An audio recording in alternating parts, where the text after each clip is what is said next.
The recently launched IMF Sub-Saharan Africa Economic Outlook discusses economic development on the African continent. The following are some comments made by Tanzanian economic and financial experts during the recent launch of the IMF Sub-Saharan African Economic Outlook. The Executive Director of the Organization Policy Research for Development, REPOA, Professor Samuel Wangwe, had this to say. It's interesting that China growing at 7.5% is a really slowdown under concern. When we achieve 7%, you say, oh, great. The Director of Economic Research and Policy at the Bank of Tanzania, Dr. Joseph Masawe, had this to say. Dr. Masawe. Thank you very much. Let me join my Minister in thanking the fund for launching the Regional Economic Outlook here in Tanzania for the first time. Thank you very much, and again I thank the two presenters for the good presentations.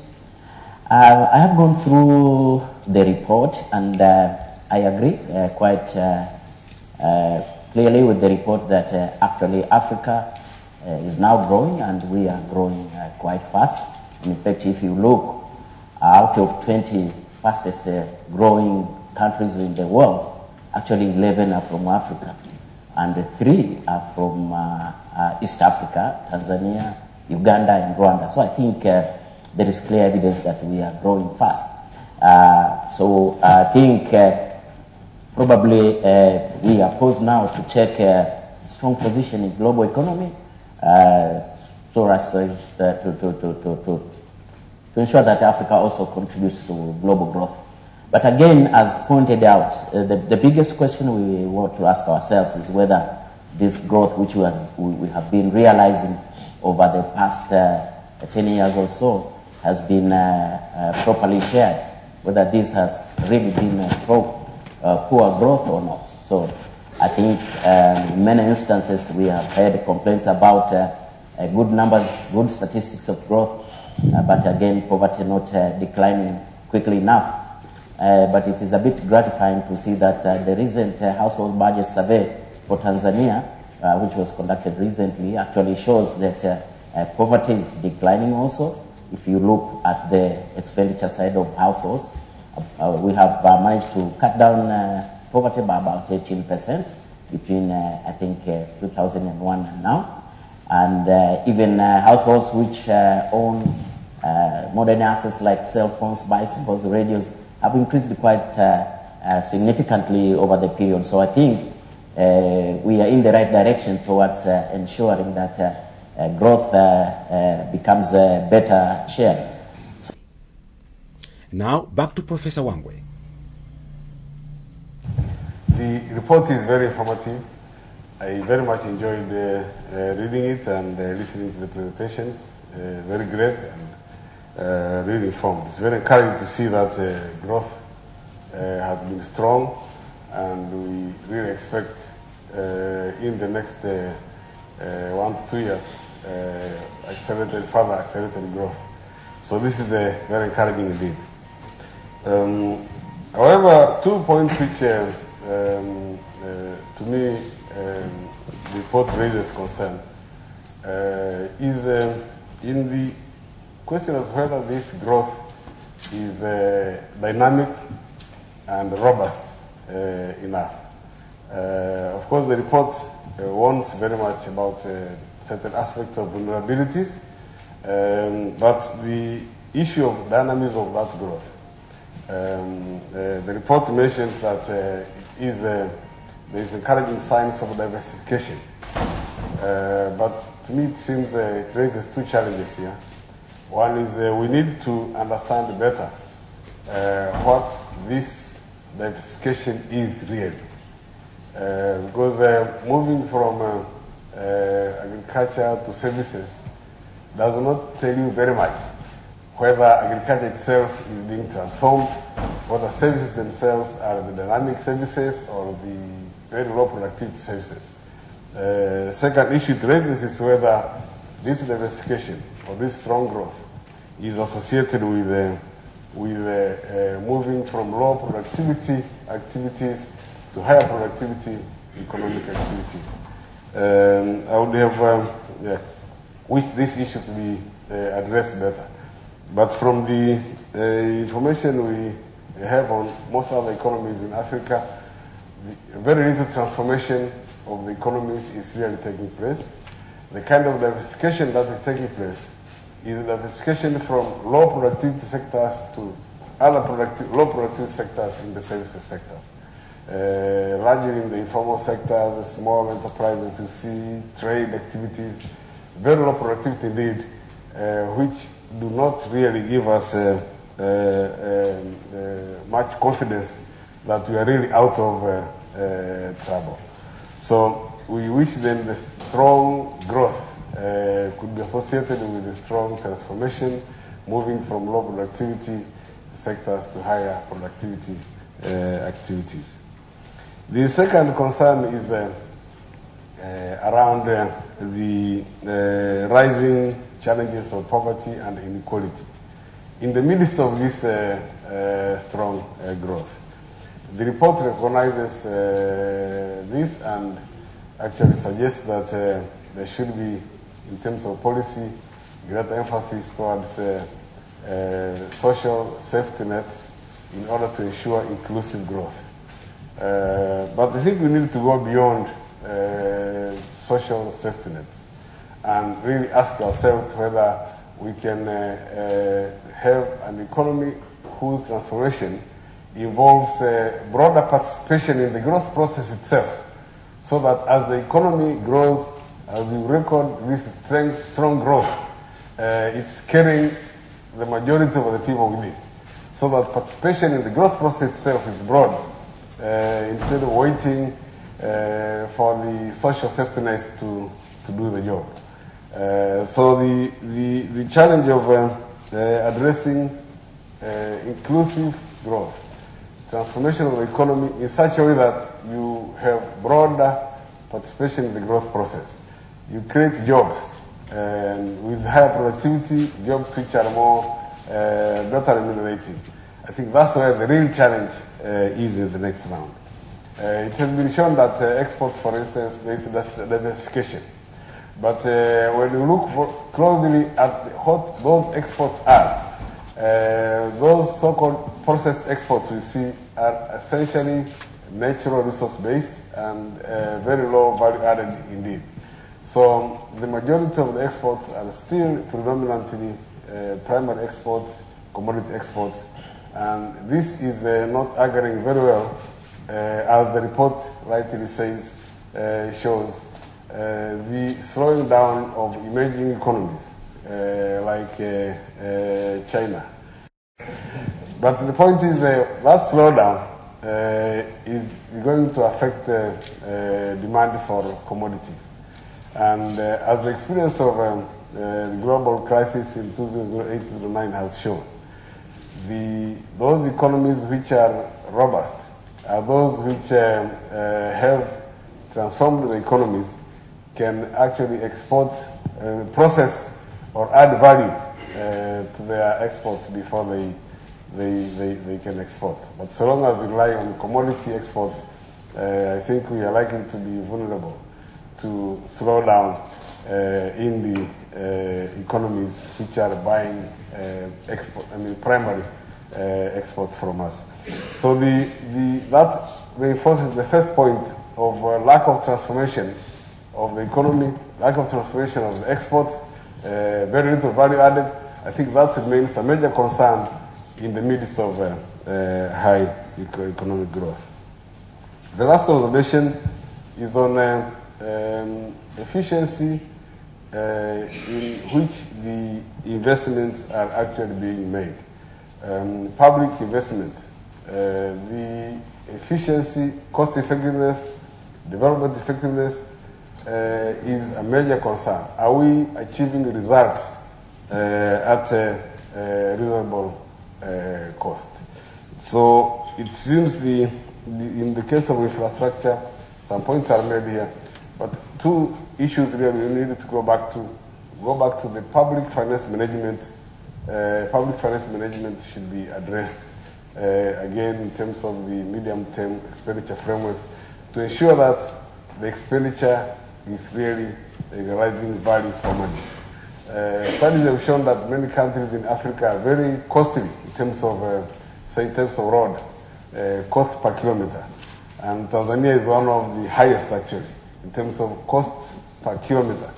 Now, at that rate, even if you make improvements in the infrastructure, it still raises the question, couldn't that be more cost effective?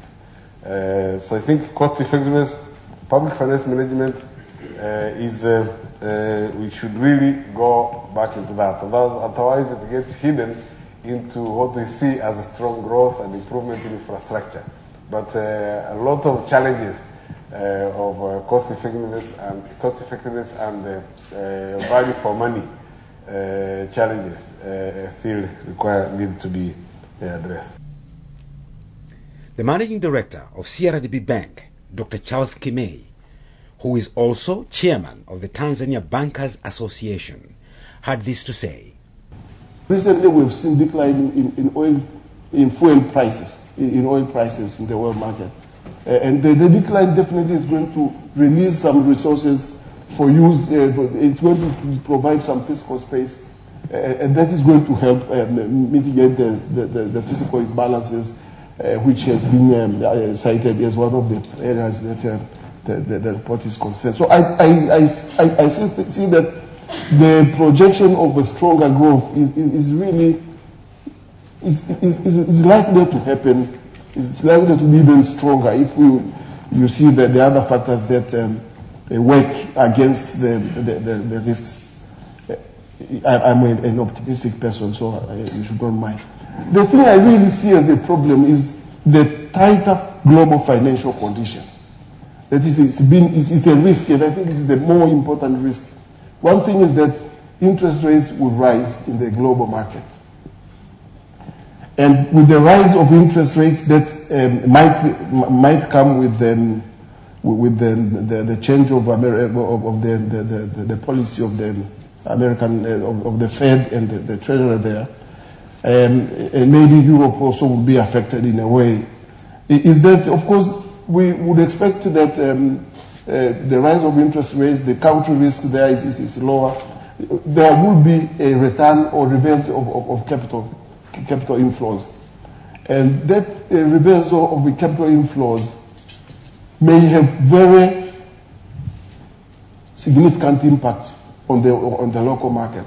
Unfortunately, we do not have data which will underpin the speculative flows that have come in the last 5 years.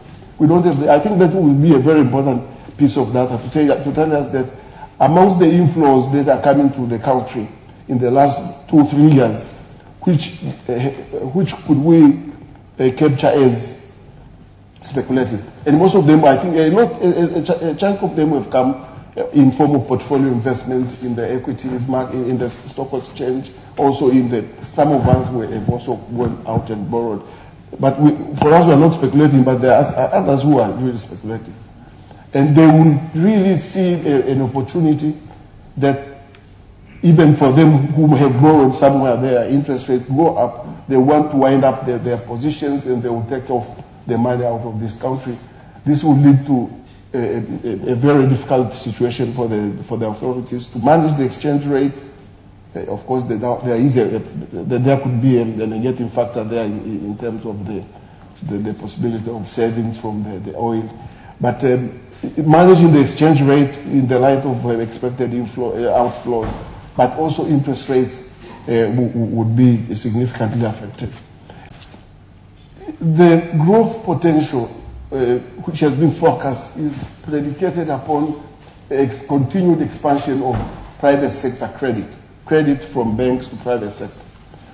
And I think it's mentioned in the report very well that amongst the factors that we can see as supporting the growth has been also the credit expansion, which has been increasingly going to the private sector. But I think the problem now is that I would see two things. First of all, the expansion of credit to the private sector is going to decline. It is going to be at a decelerating pace. Because first, we are facing increasingly tight, following this international financial stress or distress or whatever. We are now facing continued and tightened regulatory requirements. Capital adequacy ratios are being raised everywhere, not only here in Tanzania, but even abroad. But in Tanzania, it implies that if you increase capital adequacy ratio to around 15%, that the total capital to what you can lend to assets, risk-weighted assets, to 15%, it means that where I could leverage my deposits 10 times, when you're 15%, then you can only leverage maximum 8%. And if you add your own buffer, then you can leverage only 5%, which means the possibility of banks to create credit is going to be reduced substantially. I see it myself. This year, my bank will be growing at hardly 13%. It has been growing at 20%. But you cannot grow when capital adequacy is very high. And the problem of that is that I think this it's a good because, of course, you can understand the reasoning, but we have regulatory regimes that mimic the markets, the risks which are in developed countries. And if you look at the bank's balance sheets here, the only risk is credit visual. It's not, there's market risk, there's no market for derivatives and all swaps and whatever. It's a very simple market. My balance sheet is loans and deposits, and that is it. That's why I live comfortably. I don't live comfortably, I sometimes don't sleep. But the truth is that the balance sheet is much simple. It's not a complicated one. And if you want to manage my credit risk. Now, when you start adding capital requirement for operationals, maybe, but for market risks, etc., then you're huge, and then you constrain the resources from moving to the investors, and you just become very conservative. So there is a problem which I think maybe it is going. That is a risk which may pin down the growth in a way if credit is so important. So what type of fiscal incentives can be engaged to really support industry, local industry, which is important for diversification? It's very limited. The thing you can do now, and then even when you go to regional integration, it even imposes more problems of achieving that type of diversification by transformation. Where have we seen experience of an African country moving towards diversification, transformation, and successfully attaining something, which means also poverty, inclusive growth, and so forth? Where we have not seen in this, we would request maybe the IMF, maybe the World Bank or whoever, to try to put down some case studies. If we have a box there saying that I saw Vietnam, for example, but what did they do in Vietnam? Maybe in Africa is not doable because Vietnamese are a little bit different. But they are not different. We are all the same people. We can be able to do it. If we can pick, for example, there are some countries, there are a few countries which we can handpick that have achieved some sort of transformation, which are moving towards diversification, moving out of maybe industrializing a faster pace. Let's see what have they done to achieve that. What have they done? Because as I see, there is no prescription for fiscal incentives to generate industrial growth inside. The issues of dumping is normal now. If you want to open a factory to produce plastic, even simple plastics, you cannot, because there is so much competition is coming everywhere. And you cannot protect because we have liberalized the economy. You don't want to protect it. So what type of fiscal incentives can be engaged to really support industry, local industry, which is important for diversification? It's very limited. The thing you can do now, and then even when you go to regional integration, it even imposes more problems of achieving that type of diversification by transformation. Finally, I think that there was something else that was raised in this in the report about the financial inclusion when it comes to technology, mobile phone operation, mobile financial services. it has tended to be taken for granted that mobile financial services have led to inclusion. It could be, but it's not deepening. Because if you look at financial deepening, in its proper sense, you measure it by the ratio of some financial assets to GDP, to income. How much of income is held in financial assets, or wealth is held in financial assets. If you look at a simple ratio like money supply, M3, which they call it, it has actually stagnated. In 2010 in Tanzania, it was 34. Today it is 30.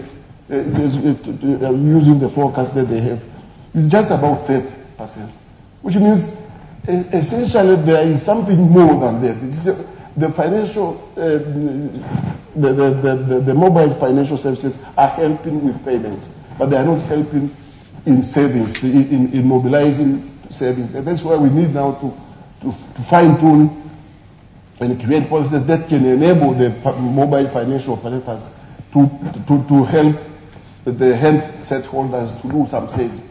And that will also help us with the fact of generating more savings for credit extension and therefore supporting growth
direct instruments, mostly the central bank policy rates.